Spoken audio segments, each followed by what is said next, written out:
वो जो रुकेश कैफ जी हैं उनके साथ बात कर लीजिए ना। भी ये कहा क्या कहा, मैं वो तो आपके लीडर हैं सर।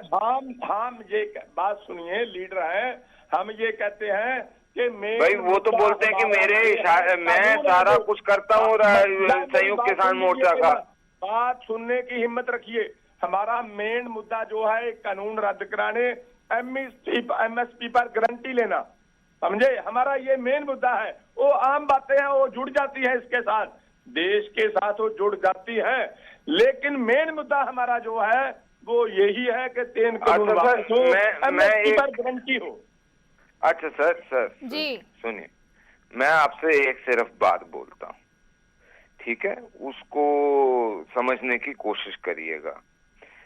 मैं ये बोलता हूँ कि जिस प्रकार से आप गारंटी ले रहे हैं, क्या आप एक ट्रैक्टर मैन्युफैक्चरिंग कंपनी को ये गारंटी देंगे कि जी जो जितने का उसका ट्रैक्टर बनता है उससे दुगना या 1.5 गुना आप जरूर उसको प्रॉफिट देके, सपोजिंग उसका ट्रैक्टर 5 लाख रुपए का बनता है तो आप उसको 7.5 लाख रुपए से नीचे का नहीं खरीदेंगे? एक। दूसरा, जितने ट्रैक्टर बनेंगे, चाहे वो जरूरत 100 की हो और वो 200 बना रहा हो, तो भी आप सारे मिलके उसको खरीदेंगे, ऐसी गारंटी दे सकते हैं?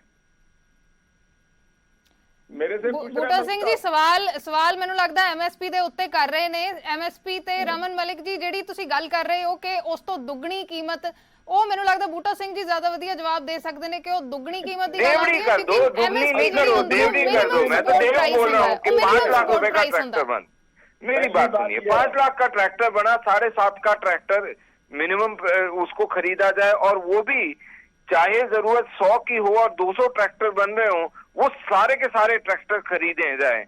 क्या ऐसी श्योरिटी, ऐसी गारंटी जो है वो किसान दे सकते हैं ट्रैक्टर वालों को?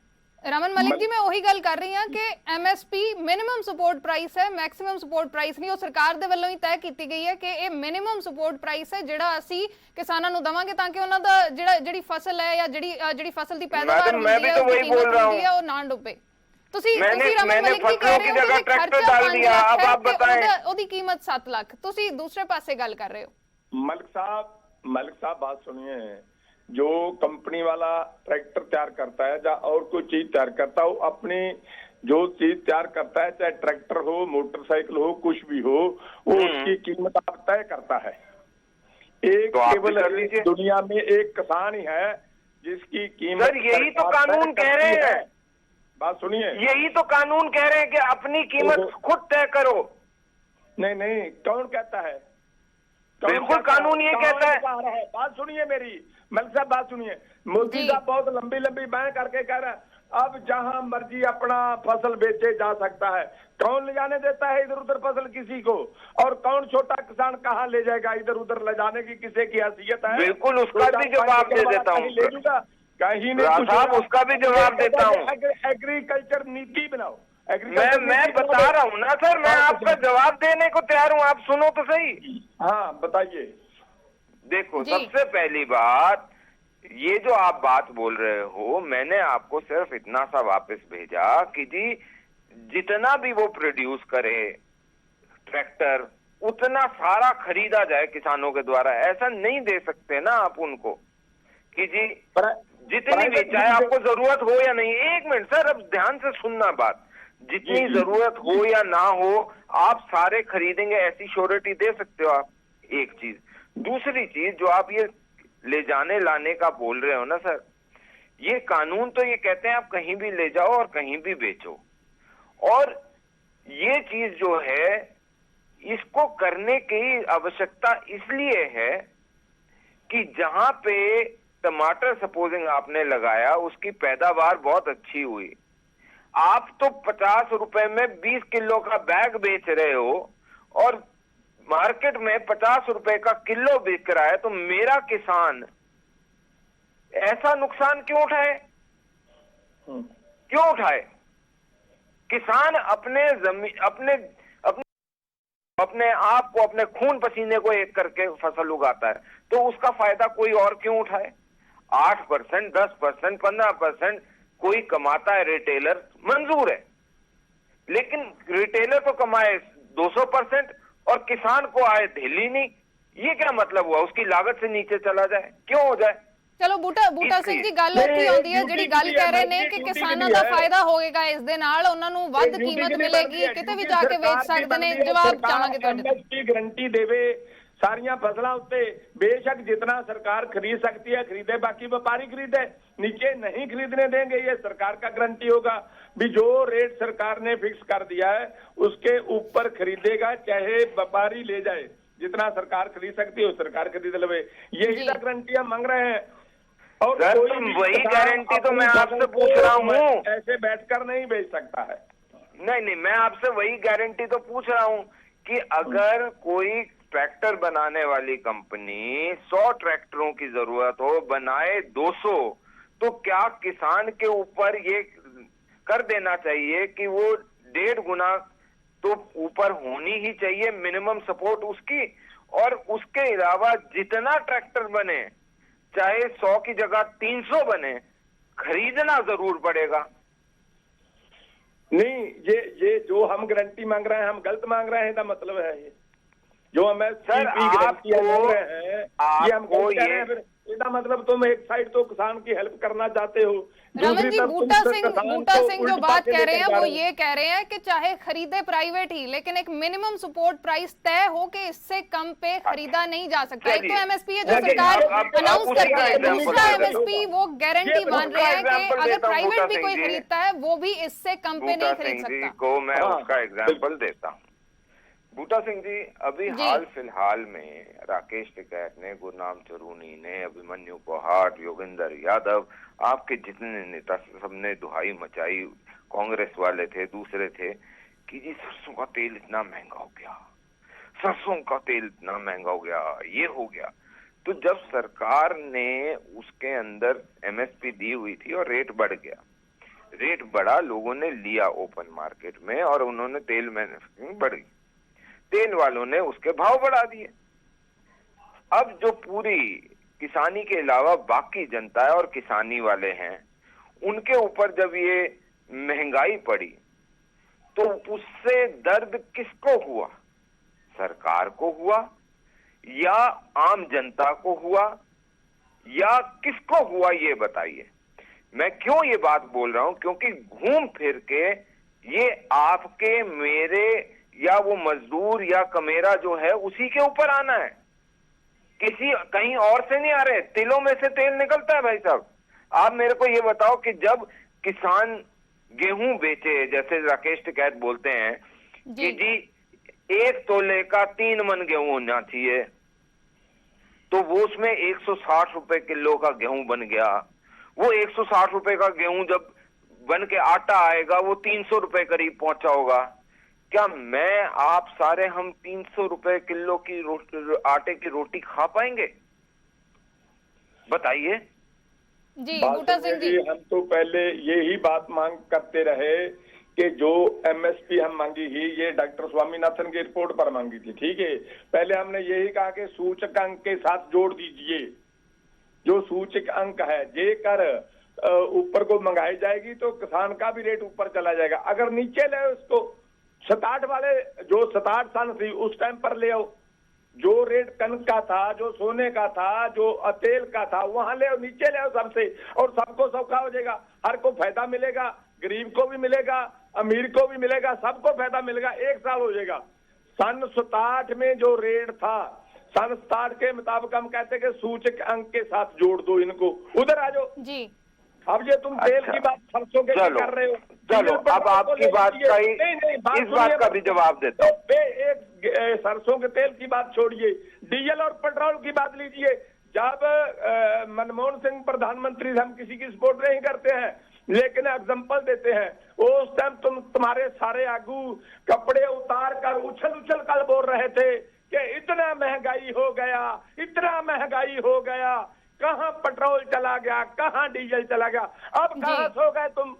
अब बताता हूँ सर, उसका भी जवाब देता हूँ। देखो बूटा सिंह जी, दिक्कत पता है क्या हो रहा है देश में? बूटा सिंह जी, कहीं जाता था। अरे बूटा सिंह जी सुनो, सवाल उठाते हो ना, बंधुवर अगर सवाल जवाब दे दें रमन मलिक जी नो इसका भी दोनों चीजों का जवाब देता हूँ। एक तो 66 के समय का भाव ले आओ, तो ये तो रिवर्स में टाइम चलाना अपने बस की बात नहीं है। आपके बस की बात हो तो जरूर चलाइएगा। दूसरी बात जो आप मनमोहन सिंह साहब की कर रहे हैं, तेल की, डीजल की, पेट्रोल की कीमत की, बूटा सिंह जी आपको 3 टर्म्स में बताता हूं, oil pool deficit, oil bond और सब्सिडी बिल।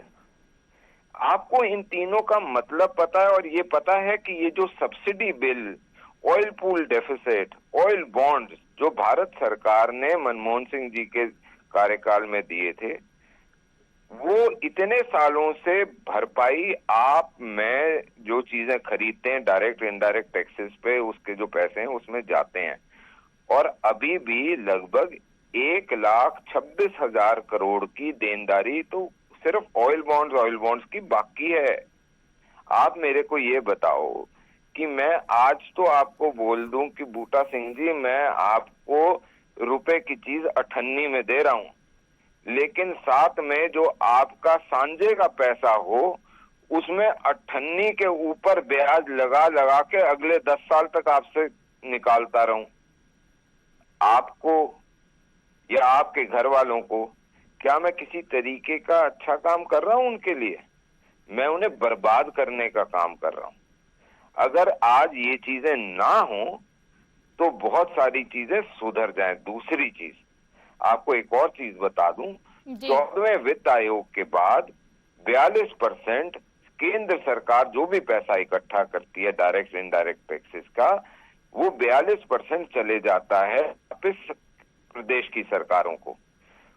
तो अगर 33-35 रुपए सरकार ले रही है और 42% तेल में से वापस दे रही है राज्य की सरकारों को, तो 18-20 रुपए जो है वो केंद्र सरकार के पास उसमें से टैक्स बचे। अब ये टैक्स जो है, क्या रोडों को फर्क नहीं पड़ा? क्या बिजली आने में फर्क नहीं पड़ा? बिजली की सप्लाई का, पानी का, बहुत सारी चीजों का बहुत कुछ हुआ है। देश के लिए क्या हुआ है ये भी आपको पता है। फौज में हमारे आपके परिवारों के बच्चे हैं, उनको पहले बुलेट प्रूफ जैकेट या कपड़े या जूतों में कमी होती थी, आज वो किसी चीज की कमी नहीं उनको पहुंचती। चलो रमन मलिक जी गलबात लंबी हो जाती है, ਅਸੀਂ ਮੁੱਦੇ ਤੇ ਵਾਪਸ ਪਰਤਦੇ ਹਾਂ। ਜਿਹੜੀਆਂ ਅਸੀਂ ਤਸਵੀਰਾਂ ਵੀ ਦਿਖਾ ਰਹੇ ਹਾਂ ਸਕਰੀਨ ਦੇ ਉੱਤੇ ਕਿ ਬੈਰੀਕੇਡ ਹਟਾਏ ਜਾ ਰਹੇ ਨੇ, ਗਾਜ਼ੀਪੁਰ ਬਾਰਡਰ ਦੀਆਂ ਤਸਵੀਰਾਂ ਦਿਖਾ ਰਹੇ ਹਾਂ, ਟਿਕਰੀ ਬਾਰਡਰ ਦਾ। ਬੂਟਾ ਸਿੰਘ ਜੀ ਮੈਂ ਤੁਹਾਡੇ ਕੋਲ ਆਉਣੀ ਆ, ਬੈਰੀਕੇਡ ਹਟਾਏ ਜਾ ਰਹੇ ਨੇ, ਕੀ ਇਸ ਨੂੰ ਕਿਸ ਤਰੀਕੇ ਦੇ ਨਾਲ ਦੇਖ ਸਕਦੇ ਆ? 11 ਮਹੀਨੇ ਅੰਦੋਲਨ ਨੂੰ ਹੋ ਗਏ ਨੇ, ਇੱਕ ਪਾਸੇ ਗੱਲਬਾਤ ਰੁਕੀ ਹੋਈ ਸੀ, ਹੁਣ ਇਹ ਵੀ ਚਰਚਾਵਾਂ ਨੇ ਕਿ ਗੱਲਬਾਤ ਸ਼ਾਇਦ ਹੁਣ ਕਿਸੇ ਸਿਰੇ ਲੱਗੇਗੀ। ਕਿ ਇਸ ਨੂੰ ਵੀ ਇੱਕ ਸਿੰਬਲ ਦੇ ਤੌਰ ਤੇ ਦੇਖੀਏ ਕਿ ਹੁਣ ਰਾਹ ਖੁੱਲ ਰਹੇ ਨੇ ਤਾਂ ਸ਼ਾਇਦ ਗੱਲਬਾਤ ਦਾ ਰਾਹ ਵੀ ਖੁੱਲੇਗਾ। रमन जी, फिर मैं बूटा सिंह जी को आनी। गलबात के लिए, वार्तालाप के लिए, डिस्कशन के लिए, चेंजेस के लिए, सुझावों के लिए हमेशा दर खुला हुआ था, हमेशा खुला रहेगा। चाहे वो 25 लोग भी होंगे जो बोल रहे होंगे कि जी इसमें प्रॉब्लम है, तब भी खुला रहेगा। लेकिन ये हठधर्मी अगर दिखाई जाएगी कि नहीं जी वापस लो, तो वापस तो होता नहीं भाई साहब।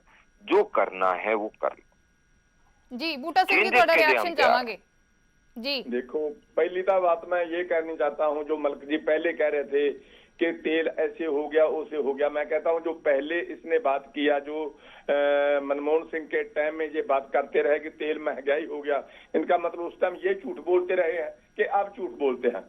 मलिक जी कौन झूठ बोल रहे हैं सर? जी जी मुद्दे पे वापस आइए बूटा सिंह जी, मुद्दे पे वापस आइए। आपकी समझ थोड़ी कम है जी, मुद्दे पे वापस आइए। रमन जी, बूटा जी, ਜਿਹੜਾ ਮੁੱਦਾ ਅਸੀਂ ਚੁੱਕਿਆ ਹੋਇਆ ਹੈ ਕਿ ਬੈਰੀਕੇਡਸ ਹੁਣ ਹਟ ਰਹੇ ਨੇ ਤੇ ਗੱਲਬਾਤ ਦੇ ਮਸਲੇ ਤੇ ਰਮਨ ਮਲਿਕ ਜੀ ਫਿਰ ਦੁਹਰਾ ਰਹੇ ਨੇ ਕਿ ਗੱਲਬਾਤ ਦੇ ਰਾਹ ਖੁੱਲੇ ਨੇ ਸਾਡੇ ਵੱਲੋਂ, ਤੇ ਦੂਸਰਾ ਉਹ ਕਹਿ ਰਹੇ ਨੇ ਕਿ ਕਾਨੂੰਨ ਨਹੀਂ ਰੱਦ ਹੋਣੇ, ਕਾਨੂੰਨ ਰੱਦ ਹੋਣ ਦੀ ਸ਼ਰਤ ਛੱਡ ਦਿਓ ਫਿਰ ਗੱਲਬਾਤ ਹੋ ਸਕਦੀ ਹੈ, ਚਾਹੇ ਬਾਅਦ ਚ ਵੀ ਗੱਲਾਂ ਬਾਤਾਂ ਕਰਦੇ ਰਹੋ। कोई बात नहीं, ये कानून नहीं रद्द होंगे तो हम बैठे हैं, हम इनको क्या मजबूर तो नहीं कर रहे हैं ना, हम तो बैठे हैं, लेकिन तब ही वापस जाएंगे जब कानून रद्द होंगे। बैठे हैं, शांतमय हमारा धरना है, शांतमय चलता रहेगा, ठीक है। ये बात हम कहते हैं कि जितनी देर कानून रद्द नहीं होगी उतनी देर वापस नहीं जाएंगे। ਬੂਟਾ ਸਿੰਘ ਜੀ, ਗੱਲਬਾਤ ਦਾ ਸੱਦਾ ਤਾਂ ਉਸ ਤਰੀਕੇ ਦੇ ਨਾਲ ਨਹੀਂ ਆਇਆ, ਲੇਕਿਨ ਕੈਪਟਨ ਅਮਰਿੰਦਰ ਸਿੰਘ ਨੇ ਵੀ ਇਹ ਜ਼ਿਕਰ ਕੀਤਾ ਸੀ ਕਿ ਬੈਕਡੋਰ ਦੇ ਜ਼ਰੀਏ ਕਾਫੀ ਜਿਹੜੀ ਗੱਲਬਾਤ ਹੈ ਉਹ ਚੱਲ ਰਹੀ ਹੈ। ਕੀ ਗੱਲਬਾਤ ਅਜਿਹੀ ਕੋਈ ਚੱਲ ਰਹੀ ਹੈ ਕਿ ਮਸਲਾ ਜਿਹੜਾ ਹੈ लगता है कि हुण नेड़े लगेगा? नहीं, अभी तक हमारे साथ किसी ने कोई बात नहीं की है। जब होगी वो बताएंगे तुमको। अभी तक कोई बात नहीं हुआ, उनका आपस में चलता होगा। कल सुना था अखबारों के राही कि वहाँ कल गृह मंत्री को मिलने के लिए जा रहे हैं। कैसे होगा कैसे नहीं होगा वो जब सामने आएगी बात तो फिर उस पर भी हम बातचीत करेंगे। जो गल तुसी कह रहे सी कि कानून नहीं रद्द होने, उस तो बिना गल होए। बूटा सिंह जी पहला भी कई बार न्यूज़ 18 ते कह चुके ने कि गलबात शुरू होए किसी कंडीशन ते असी भी नहीं रखते, तुसी भी ना रखो, तुसी भी ना कहो कि कानून रद्द नहीं होने फिर ही गलबात होएगी। पहला भी कई बार कह चुके ने। गलबात उत्थे ही है कि सद्दा तो सरकार दे वल्लों ही आएगा ना। देखिए, आज ये बोले कि हमारे 10 सजेशन हैं, हम ये सजेशन इन चीजों में लाना चाहते हैं जी।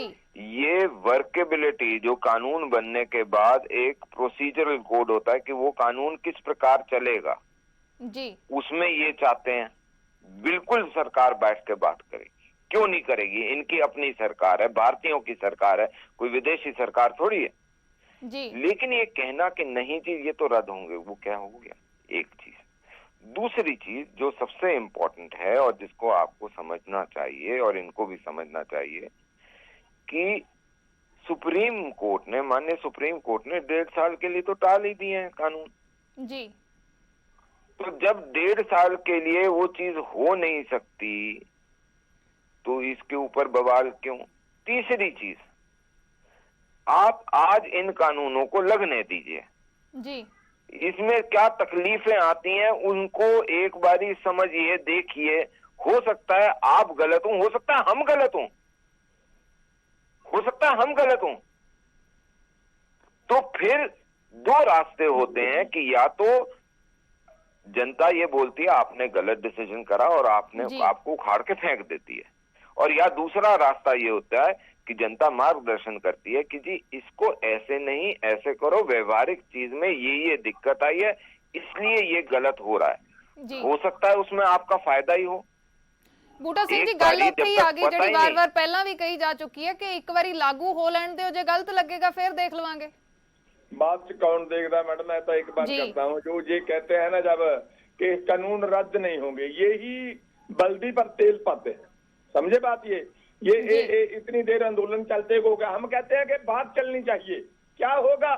वहीं होगा, अंदर बैठ के होगा, जब टेबल टॉक होगा उसी पर चलेगा बात। मेरे ख्याल के मुताबिक ये कुछ आगू हैं जो ये तो सही रह नहीं देते अपने आगू को, तो नहीं तो बोलते हैं कि रद्द नहीं करेंगे। ये गलत बात है, इनको कहना चाहिए। जेकर कहते हैं कि हमारे किसान भाई हैं, मजदूर भाई हमारे हैं, तो इनको आगे लग के अपनी सरकार को बताना चाहिए कि कानून रद्द कर दो। सारा देश एक मत होकर तुम्हारे साथ लड़ाई लड़ रहा है, इसलिए इनको कानून रद्द कराने में हेल्प करनी चाहिए लोगों की जो रोड पर बैठे हैं। ठीक है जी, जी। चलो आज मैं बूटा सिंह जी आपसे एक सवाल पूछना चाहता हूँ। शुरू होगा, एक बात सुन लीजिए मलिक साहब, ये धर्म किसका है? सरकार का धर्म क्या है हमारा? हम तो सरकार के दरवाजे पर बैठे हैं, सरकार बुलाती क्यों नहीं भाई? गल उत्थे ही खड़ी है, गल उत्थे ही खड़ी है। साडे कोल समा थोड़ा घट है। बूटा सिंह जी, रमन मलिक जी साडे नाल जुड़े, शुक्रिया। ਤਾਂ ਗੱਲਬਾਤ ਚਰਚਾ ਉੱਥੇ ਹੀ ਹੈ, ਗੱਲਬਾਤ ਰੁਕੀ ਹੋਈ ਹੈ ਤੇ ਗੱਲਬਾਤ ਉਸੇ ਤਰੀਕੇ ਦੇ ਨਾਲ ਕਿਸਾਨ ਆਗੂ ਕਹਿ ਰਹੇ ਨੇ ਕਿ ਗੱਲਬਾਤ ਸ਼ੁਰੂ ਹੋਏ। ਬੀਜੇਪੀ ਆਗੂ ਕਹਿੰਦੇ ਨੇ ਕਿ ਗੱਲਬਾਤ ਤਾਂ ਸ਼ੁਰੂ ਹੋਏਗੀ ਜੇ ਕਾਨੂੰਨ ਰੱਦ ਕਰਨ ਦੀ ਸ਼ਰਤ ਛੱਡਣ। ਕਾਨੂੰਨ ਤਾਂ ਨਹੀਂ ਰੱਦ ਹੋਣੇ, ਜਿਸ ਦਿਨ ਇਹ ਕਹਿਣਗੇ ਕਿ ਸਾਡੀ ਸ਼ਰਤ ਨਹੀਂ ਹੈ ਉਸ ਦਿਨ ਗੱਲਬਾਤ ਹੋ ਜਾਏਗੀ। ਲੇਕਿਨ ਚਰਚਾ ਹਰ ਪਾਸੇ ਹੈ। ਚਰਚਾ ਇਹ ਵੀ ਹੈ ਕਿ ਜਲਦ ਸ਼ਾਇਦ ਮਸਲਾ ਹੱਲ ਹੋਣ ਵਾਲਾ ਹੈ, ਲੇਕਿਨ ਬੂਟਾ ਸਿੰਘ ਜੀ ਕਹਿ ਰਹੇ ਨੇ ਕਿ ਸਾਡੇ ਨਾਲ ਤਾਂ ਅਜੇ ਤੱਕ ਕੋਈ ਚਰਚਾ ਨਹੀਂ ਹੋਈ। ਉਮੀਦ ਇਹੀ ਸਭ ਨੇ ਲਾਈ ਹੋਈ ਹੈ ਕਿ ਜਲਦ ਮਸਲਾ ਹੱਲ ਹੋਏ। 11 ਮਹੀਨੇ ਦਿੱਲੀ ਦੇ ਬਾਰਡਰਾਂ ਦੇ ਉੱਤੇ ਕਿਸਾਨਾਂ ਨੂੰ ਬੈਠੇ ਹੋ ਚੁੱਕੇ ਨੇ, ਲੇਕਿਨ ਮਸਲਾ ਹੱਲ ਹੋਣ ਦਾ ਨਾਮ ਨਹੀਂ ਲੈ ਰਿਹਾ। ਫਿਲਹਾਲ ਇਸ ਵਿਚਾਲੇ ਪੁਲਿਸ ਦੇ ਵੱਲੋਂ ਜਿਹੜੇ ਬੈਰੀਕੇਡ ਲਾਏ ਗਏ ਸੀ ਦਿੱਲੀ ਦੇ ਬਾਰਡਰਾਂ ਦੇ ਉੱਤੇ ਕਿਸਾਨਾਂ ਨੂੰ ਦਿੱਲੀ ਐਂਟਰ ਕਰਨ ਤੋਂ ਰੋਕਣ ਦੇ ਲਈ, ਉਹ ਹਟਾਏ ਜਾ ਰਹੇ ਨੇ